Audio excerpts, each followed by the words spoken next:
I've been involved in organising a number of trade missions over the last few years to San Francisco and Boston, Bangalore, Delhi and soon to Brazil.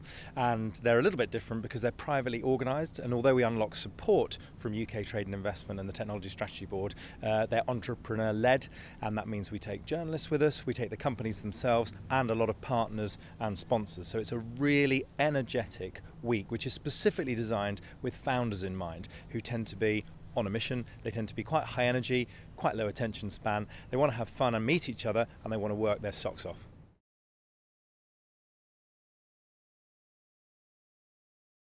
The way we run the missions is that companies apply to join, and then we have a judging panel which we put together, which involves some of the sponsors, some partners, if appropriate a journalist might sit in on that judging session, and we whittle them down, and then we make offers and typically take 20 companies. To Brazil next week we'll take 17 clean tech companies.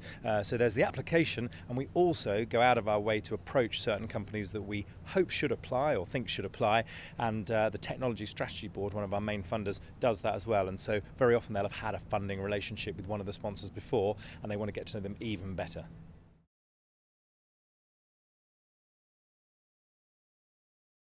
The really exciting thing about the missions from my perspective is the range of companies. Some are going to a country for the very first time, so probably half of the companies we're going to Brazil with next week have never been there before.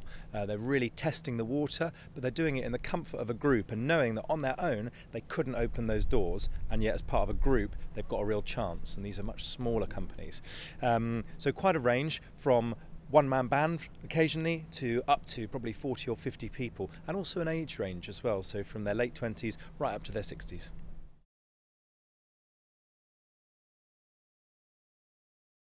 One of the challenging things about measuring the success is we like to think that we're selecting companies that are already going places. So it would be a bit like the proud maths teacher claiming credit for the Nobel Prize of their pupil. Having said that, some brilliant introductions have come specifically as a result of the mission.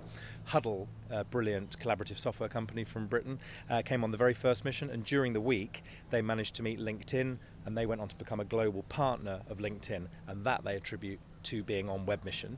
One of the companies, Buffalo Grid, who have a brilliant energy solution for people off-grid to charge their mobile phones. At a mission event they met the new scientist, and that led to a connection with the United Nations, which has now led to a connection with Google. So directly attributed makes us happy because we're trying to pack a week full of the most valuable connections possible, and it's great to hear the stories of when it works.